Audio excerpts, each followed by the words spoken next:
Student next हम discuss करेंगे organ and organ system level. In higher multicellular organism, more than one type of tissues having related functions are organized together and make a unit called organ. Students, हमारे पास जो हमने last discuss किया tissue level, ठीक है.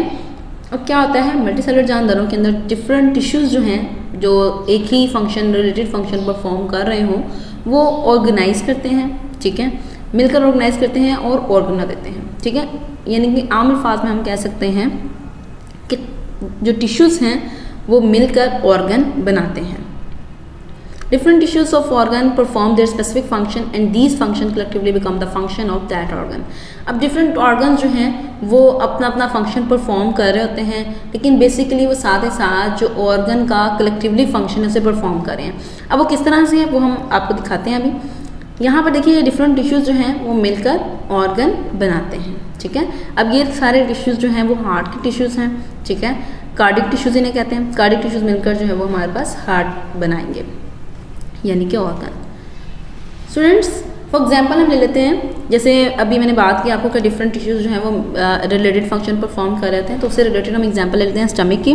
Stomach हमारे पास एक organ है specialise for the digestion of protein and food storing food. Stomach हमारे पास, जैसे हम उर्दू में मैदा कहते हैं स्टूडेंट्स, ये हमारे पास प्रोटीन की डाइजेशन करवाने में हेल्प करता है ये ऑर्गन, ठीक है. इसके अलावा जो हमारा स्टमक है इसके अंदर तकरीबन 4 घंटे तक फूड जो है वो स्टोर भी होता है. स्टूडेंट्स इसके अंदर हमारे पास 2 मेजर टाइप्स ऑफ टिश्यूज़ हैं, ठीक है. वो कौन कौन से हैं हमारे पास? नंबर 1 है एपिथेलियल टिश्यूज़. स्टमक के अंदर एपिथेलियल टिश्यूज़ का फंक्शन ये होता है कि ये गैस्ट्रिक जूस को रिलीज़ करते हैं, ठीक है. गैस्ट्रिक जूस जो है ये हमारे पास हेल्प करता है in the digestion of protein. इसके अलावा जो सेकेंड हमारे पास टिश्यूज़ हैं वो है हमारे पास muscular tissues. Students muscular tissue का काम क्या है? जो स्टमक है, स्टमक की जो वॉल्स हैं उनकी कंट्रैक्शन करवाना, ठीक है. जो स्टमक की वॉल्स हैं कंट्रैक्शन और रिलैक्सेशन से फूड जो है वो ग्राइंड हो जाता है, ठीक है. उसकी तरीके से ग्राइंडिंग हो जाती है. जब ग्राइंडिंग कंप्लीट हो जाती है तो जो स्टमक है उसके एंड पर हमारे पास जो लास्ट पोर्शन होता है जिसे हम पोस्टीरियर एंड भी कहते हैं, वहाँ से स्टमक से फूड जो है वो फिर इंटेस्टाइन में चला जाता है. फ्रेंड्स यहाँ पर आपको स्टमक की तस्वीर दिखाई जा रही है, ठीक है. ये स्टमक की डायग्राम है. स्टमक के अंदर डिफरेंट टिश्यूज़ हैं, लेकिन हम जो डिस्कस कर रहे हैं मेन टिश्यूज़ जो हैं वो स्मूथ मसल टिश्यूज़ हैं और साथ ही साथ हमारे पास ये एपिथेलियम टिश्यूज़ हैं, ठीक है. एपिथेलियल टिश्यू का मैंने आपको काम बताया, ये हमारे पास जो है ना वो गैस्ट्रिक जूस रिलीज़ करते हैं स्टमक के अंदर, जबकि मस्कुलर टिश्यू का काम क्या है? कॉन्ट्रैक्शन ऑफ स्टमक वॉल्स, जो फूड की ग्राइंडिंग में हेल्प करता है. और जब फूड अच्छे तरीके से डाइजेस्ट हो जाए तो ये जो लास्ट एंड है, ये जो ओपनिंग है, इसे हम पोस्टीरियर एंड कहते हैं. स्टूडेंट्स यहाँ से डाइजेस्टेड फूड जो है वो मूव कर जाता है इनटू द स्मॉल और लार्ज इंटेस्टाइन, ठीक हो गया स्टूडेंट्स. अब ये दोनों टिश्यूज़ जो हैं वो स्पेसिफिक फंक्शन परफॉर्म कर रहे हैं, लेकिन इनका अपना अपना जो स्पेसिफिक फंक्शन है वो बेसिकली कलेक्टिवली बन जाता है become the function of stomach. Overall तो हालांकि मसल टिश्यू अपना फंक्शन परफॉर्म कर रहे हैं, एपिथेलियल टिश्यूज अपना फंक्शन परफॉर्म कर रहे हैं, लेकिन ओवरऑल ये फंक्शन परफॉर्म कर रहे हैं स्टमक का. इसलिए हम कहते हैं कि different tissues performing related function, ठीक है, वो मिलकर बनाते हैं हमारे पास स्टमक. स्टूडेंट्स लाइक यहाँ पर आपके पास ये हमारे पास स्टमक है, ठीक है. ह्यूमन बॉडी के अंदर भी आपको स्टमक की लोकेशन जो है वो शो की जा रही है. ओवरऑल इसको हम कहते हैं डाइजेस्टिव सिस्टम. अब हमारे पास होता क्या है? डिफरेंट ऑर्गन्स जो एक ही जैसा फंक्शन परफॉर्म करते हैं, रिलेटेड फंक्शन परफॉर्म करते हैं, वो मिलकर हमारे पास बना देते हैं डाइजेस्टिव सिस्टम. फॉर एग्जांपल यहाँ पर आपने स्टमक का फंक्शन देखा डाइजेशन ऑफ फूड, लेकिन स्टूडेंट्स आपको पता है कि हमारे पास जो डाइजेशन है वो स्टार्ट होती है फ्रॉम आवर माउथ. माउथ के अंदर स्लाइवा होता है और स्लाइवा और टीथ जो है वो ग्राइंडिंग करते हैं और स्लाइवा जो है वो एंजाइम प्रोवाइड करता है, जिससे एंजाइम जो है वो प्रोटीन की या फूड की डाइजेशन जो है, कार्बोहाइड्रेट्स हमारे पास हो गए, उनकी डाइजेशन यहाँ पर माउथ में ही स्टार्ट हो जाती है. इसके अलावा हमारे पास एसोफेगस है, स्टमक है, लिवर है स्टूडेंट्स, हमारे पास गॉल ब्लैडर मौजूद है, स्मॉल इंटेस्टाइन है, लार्ज इंटेस्टाइन है, रेक्टम है, एनस है. स्टूडेंट्स की तमाम पार्ट जो है ये मिलकर ही डाइजेस्टिव सिस्टम बनाते हैं, ठीक है. और डाइजेस्टिव सिस्टम निज़ाम हज़म होता है, यानी कि फूड को डाइजेस्ट करने के लिए इन तमाम ऑर्गन्स का अपना अपना रोल शामिल है, ठीक है. तो इसका मतलब है कि डाइजेशन जो है वो एक ऑर्गन पर डिपेंड नहीं कर रही, ये डाइजेशन डिफरेंट ऑर्गन्स पर डिपेंड कर रही है. तो हम इस तरह से हम कॉन्सेप्ट लेते हैं ऑर्गन सिस्टम का, यानी कि रिलेटेड फंक्शन, रिलेटेड ऑर्गन्स, जो हमारे पास different organs performing related function, ठीक है, मिलकर बनाते हैं हमारे पास ऑर्गन सिस्टम, ठीक है. तो नेक्स्ट हमारे पास लेवल है हमारे पास ऑर्गन सिस्टम लेवल.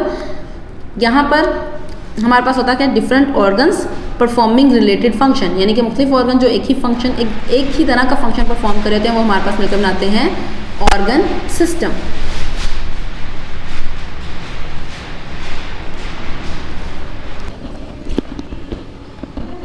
यहाँ पर आप देख सकते हैं डिफरेंट हमारे पास ऑर्गन सिस्टम हैं, ठीक है, like circulatory system, nervous system, respiratory system, digestive system, skeletal system and muscular system.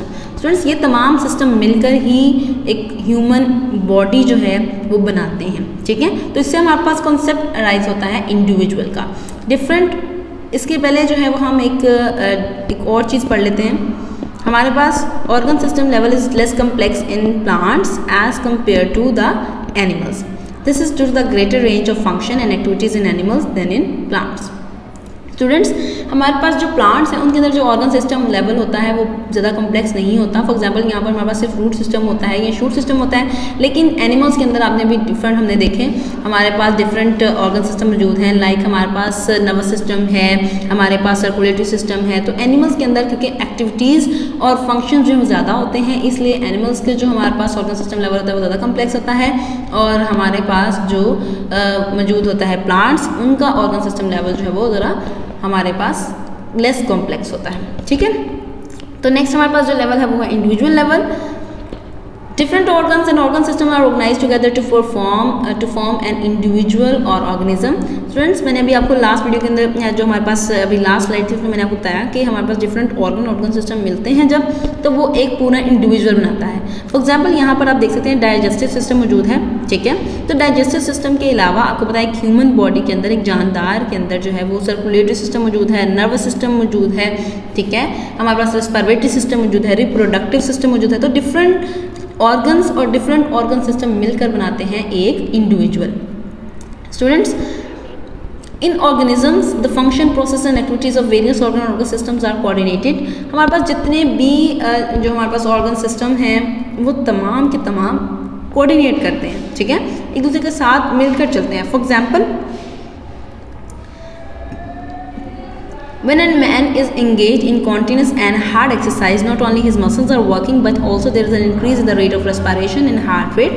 This accelerated rate of respiration and heartbeat supplies more oxygen and food to the muscles which they need for continuous work. Students हमारे पास for example जैसे कि एक शख्स जो है वो जब exercise कर रहा होता है, ठीक है, या आपने जब एक्सरसाइज करते हैं आप, तो आपको अक्सर महसूस होता है कि हमारा जो सांस है, हमारी जो सांस लेने की रफ्तार है वो तेज़ हो जाती है, ठीक है। इसके अलावा हमारे दिल की धड़कन भी तेज़ हो जाती है। तो होता क्या है, बेसिकली एक्सरसाइज में हमारे मसल्स जो हैं, ये बाजुओं की मूवमेंट हो रही है, टांगों की मूवमेंट हो रही है, तो बेसिकली तो मूवमेंट हो रही है मसल्स की, लेकिन उसके साथ साथ रेस्पिरेशन और हार्ट बीट का रेट जो है वो बढ़ जाता है। ऐसा क्यों होता है? क्योंकि जब हम एक्सरसाइज कर रहे होते हैं तो हमारे बॉडी को ऑक्सीजन की ज़्यादा मिकदार की ज़रूरत होती है, ठीक है।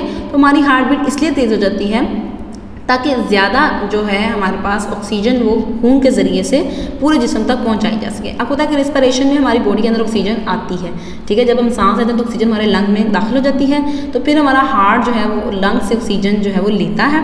लेने के बाद हार्ट जब पंप करता है, बीट करता है, तो वो ऑक्सीजन पूरी बॉडी तक पहुँचाई जाती है, ठीक हो गया। तो जब हार्ट जो है वो ज़्यादा जल्दी बीट करेगा तो ज़्यादा ऑक्सीजन जो है वो मसल्स तक पहुँचेगी, ताकि हम मुसलसल जो है वो एक्सरसाइज मज़ीद कर सकें। नेक्स्ट हम डिस्कस करेंगे स्पीशीज़ को। स्टूडेंट स्पीशीज़ क्या होती हैं? A species defined as a group of organisms capable of interbreeding and producing fertile offspring. Different और इंडिविजुअल जो हैं एक ही स्पीशी के, ठीक है, वो जब इंटरब्रीड करते हैं, ठीक है, इंटरब्रीडिंग यानी कि नस्ल कशी, यानी कि अपनी नस्ल को आगे बढ़ाना, ठीक है, अपनी नस्ल को आगे बढ़ाते हैं और साथ ही साथ अपने ही जैसे ऑफस्प्रिंग जो है, यानी कि ऑफस्प्रिंग हम कहते हैं बच्चों को, ठीक है, तो अपने ही जैसे ऑफस्प्रिंग पैदा करते हैं, तो ऐसे ग्रुप ऑफ ऑर्गेनिज्म को हम कहते हैं स्पीशीज़, ठीक है। दूसरी कंडीशन आपने याद रखनी कि ये ऑफस्प्रिंग भी फर्टाइल होने चाहिए। फर्टाइल मतलब कि फर्दर ये भी रिप्रोडक्शन कर सकें और अपने ऑफस्प्रिंग पैदा कर सकें। फॉर एग्जाम्पल हमारे पास स्पीशीज़ ऑफ ह्यूमन, ठीक है, यहाँ पर ह्यूमन बींग्स मेल पेरेंट है, फीमेल पेरेंट है, ये दोनों हैं, तो ह्यूमन बींग्स ही, ठीक है। ये ह्यूमन बींग्स जो है मेल और फीमेल, ये आपस में इंटरब्रीडिंग कर सकते हैं। जब ये इंटरब्रीडिंग करते हैं तो इसके नतीजे में ऑफस्प्रिंग यानी कि चिल्ड्रन, किड्स यानी कि पैदा होते हैं, ठीक है। स्टूडेंट्स ये कंडीशन लाजमी रखनी कि जो हमारे पास जो ऑफस्प्रिंग पैदा हों वो भी फर्टाइल हों, यानी कि वो भी अपनी फर्दर रिप्रोडक्शन के ज़रिए से अपने जैसे ऑफस्प्रिंग पैदा कर सकें। Students what is this? This is the place where fishes live. तो हम कह सकते हैं ये फिशेस का घर है, ठीक है। तो यहाँ से ही हमारे पास कॉन्सेप्ट राइज होता है हैबिटेट का। हैबिटेट हमारे पास क्या है? Habitat means the area of environment in which organism live, ठीक है। यानी कि माहौल का वो हिस्सा, वो जगह जहाँ पर जानदार रहते हैं उससे कहते हैं हम हैबिटेट। फॉर एग्जांपल हम कहते हैं लाइन का हैबिटेट क्या है? लाइन जो है हम सब जानते हैं कि लाइन खुली जगहों पर, जंगलात वाली जगहों पर रहते हैं। So they live in woodlands and grasslands, ठीक है। तो ये हमारे पास जो वुडलैंड्स हैं, ग्रासलैंड्स हैं, या हम कहते हैं फॉरेस्ट हैं, ये हमारे पास लाइन का हैबिटेट है। स्टूडेंट नेक्स्ट हमारे पास लेवल है पॉपुलेशन लेवल। पॉपुलेशन लेवल हमारे पास क्या है? Students biologist studies interaction among the members of same species living in the same habitat. हमारे पास सेम स्पीशीज के मेंबर जब एक ही जगह पर रहते हैं, ठीक है, तो मिलकर हमारे पास बनाते हैं पॉपुलेशन। इसको हम इस तरह से डिफाइन करेंगे, a population is defined as a group of organism of the same species located at the same place in the same time. इसका मतलब हमारे पास क्या है कि एक ही ऐसा जानदारों का ग्रुप, ठीक है, जो एक ही स्पीशीज से बिलोंग करते हों, ठीक है, एक ही जगह पर रहते हों एक ही वक्त में। फॉर एग्जाम्पल ये हमारे पास पॉपुलेशन ऑफ ह्यूमंस हैं, ठीक है। लाहौर की पॉपुलेशन एक ही जगह पर एक ही स्पीशी के ह्यूमन बींग्स जो हैं वो एक ही टाइम पर मौजूद है, रहते हैं, तो वो हमारे पास क्या है? पॉपुलेशन, ठीक है। For example human population in Pakistan in 2010 यानी कि 2010 comprises of the 173.5 million individuals according to the ministry of population welfare government of Pakistan. 2010 में स्टूडेंट्स जो हमारे पास ह्यूमंस हैं उनकी पॉपुलेशन 173.5 मिलियन थी, ठीक है, और ये पॉपुलेशन आहिस्ता आहिस्ता अर्थ के ऊपर बढ़ती ही जा रही है, ठीक हो गया। नेक्स्ट हमारे पास स्टूडेंट्स ये क्या है? ये हमारे पास एक फॉरेस्ट है, ठीक है, और फॉरेस्ट में हमारे पास यहाँ पर आप देख सकते हैं डिफरेंट ऑर्गेनिज्म रह रहे हैं। For example here are some lions, zebras, elephants, ठीक है, बटरफ्लाइज, सम बर्ड्स। तो स्टूडेंट्स ये सब जो हैं ये वो ऑर्गेनिज्म हैं, ये वो जानदार हैं जो रहते हैं इन अ फॉरेस्ट। तो यहाँ पर हमारे पास कॉन्सेप्ट राइज होता है कम्युनिटी का। स्टूडेंट्स कम्युनिटी हमारे पास क्या है? A community is an assemblage of different populations interacting with one another with in the same environment. Community के अंदर हमारे पास डिफरेंट पॉपुलेशंस रह रही होती हैं। फॉर एग्जांपल हम कह सकते हैं populations of lion, population of zebras, population of elephants. जब वो एक ही जगह पर रहते हैं और इंटरेक्ट विद ईच अदर, ठीक है, एक ही इन्वायरमेंट के अंदर, तो उसको हम कहते हैं वो क्या है? कम्युनिटी। कम्युनिटी हमारे पास दो तरह की होती है। नंबर 1 हमारे पास कॉम्प्लेक्स कम्युनिटी है, नंबर 2 हमारे पास सिंपल कम्युनिटीज़ हैं। स्टूडेंट्स जो हमारे पास कॉम्प्लेक्स कम्युनिटी है, फॉर एग्जांपल हम लेते हैं फॉरेस्ट को। फॉरेस्ट एक कॉम्प्लेक्स कम्युनिटी है। वो किस तरह से? यहाँ पर आप देख सकते हैं हमारे पास ह्यूज अमाउंट ऑफ स्पीशीज़ जो हैं, डिफरेंट स्पीशीज़ जो हैं उनकी पॉपुलेशन यहाँ पर मौजूद है, ठीक है। तो मुख्तलिफ जानदार, यहाँ पर बहुत सारे बर्ड्स होते हैं, बहुत सारे बर्ड्स की इकसाम होती हैं, बहुत सारे इंसेक्ट्स होते हैं फॉरेस्ट के अंदर। तो हम कह सकते हैं कि फॉरेस्ट कम्युनिटी जो है वो सबसे ज़्यादा कॉम्प्लेक्स कम्युनिटी होती है, ठीक है, क्योंकि यहाँ पर स्टूडेंट्स आप देख सकते हैं बहुत सारी प्लांट स्पीशीज भी मौजूद होती हैं, ठीक है।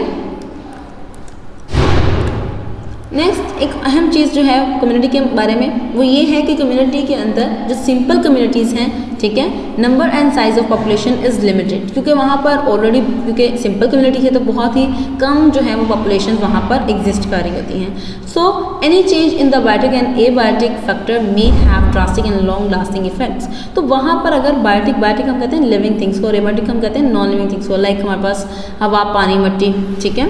तो इनके अंदर कोई भी चेंज, बायोटिक कंपोनेंट हो या एबायोटिक, इनमें कोई भी चेंजिंग आती है तो इसका इफेक्ट लॉन्ग लास्टिंग होता है, ठीक है, और बहुत ही ड्रास्टिक होता है, यानी कि बहुत ही ज़्यादा शिद्दत वाला इफेक्टिव होता है। स्टूडेंट्स नेक्स्ट हमारे पास है बायोस्फीयर लेवल। बायोस्फीयर हमारे पास क्या है? The part of earth inhabited by the organism communities is known as biosphere. यानी कि इसका मतलब है कि हमारे पास डिफरेंट कम्युनिटीज़ जब एक ही जगह पर रह रही होती हैं ज़मीन के, उस हिस्से को हम कहते हैं biosphere. It constitute all the ecosystem. Ecosystem हमारे पास क्या होते हैं? Areas where living organism interact with non living components of environment. जब हम बायोस्फीयर की बात करते हैं तो हम बायोटिक और एबायोटिक दोनों कंपोनेंट्स को डिस्कस करते हैं, ठीक है। इसके अंदर लिविंग थिंग्स किस तरह से इंटरेक्ट करती हैं with the non living things of the environment, ठीक है, तो वो इंटरेक्शन भी हम स्टडी करते हैं और इसको हम ओवरऑल कहते हैं zone of life on earth, यानी कि बायोस्फीयर को हम zone of life on earth भी कहते हैं। स्टूडेंट्स अब हम एक रिव्यू ले लेते हैं। हमने सबसे पहले डिस्कस किया सब एटॉमिक पार्टिकल्स को। सब एटॉमिक पार्टिकल्स मिलते हैं तो एटम बनता है, एटम मिलते हैं तो मॉलिक्यूल्स बनते हैं, मॉलिक्यूल्स मिलते हैं तो ऑर्गेनेल्स बनते हैं, ऑर्गेनेल्स मिलकर हमारे पास सेल बनाते हैं और सेल मिलकर टिश्यूज बनाते हैं। इसी तरह मुख्तलिफ टिश्यूज जो रेगुलेटरी फंक्शन परफॉर्म करते हैं वो ऑर्गन बनाते हैं। इस तरह से ऑर्गन जो रेगुलेटरी फंक्शन परफॉर्म करते हैं वो ऑर्गन सिस्टम बनाते हैं और तमाम ऑर्गन सिस्टम मिलकर इंडिविजुअल बनाते हैं। जब individual of the same species रहते हैं एक ही जगह पर तो उसको हम पॉपुलेशन कहते हैं, और जब हमारे पास डिफरेंट पॉपुलेशन एक ही जगह पर रहती है तो उसे हम कहते हैं कम्युनिटी। फ्रेंड इसी तरह से जब डिफरेंट कम्युनिटीज़ हमारे पास एक ही जगह पर रहती हैं और इंटरेक्शन एक दूसरे से करती हैं तो उसे हम कहते हैं बायोस्फीयर। तो स्टूडेंट्स आज का हमारा लेक्चर था लेवल ऑफ ऑर्गेनाइजेशन पर। उम्मीद है आप लोगों को समझ में आया होगा। Thank you so much. अल्लाह हाफिज़। Dear students, please subscribe our channel, press the bell icon, like, share and comment the video. Thank you very much.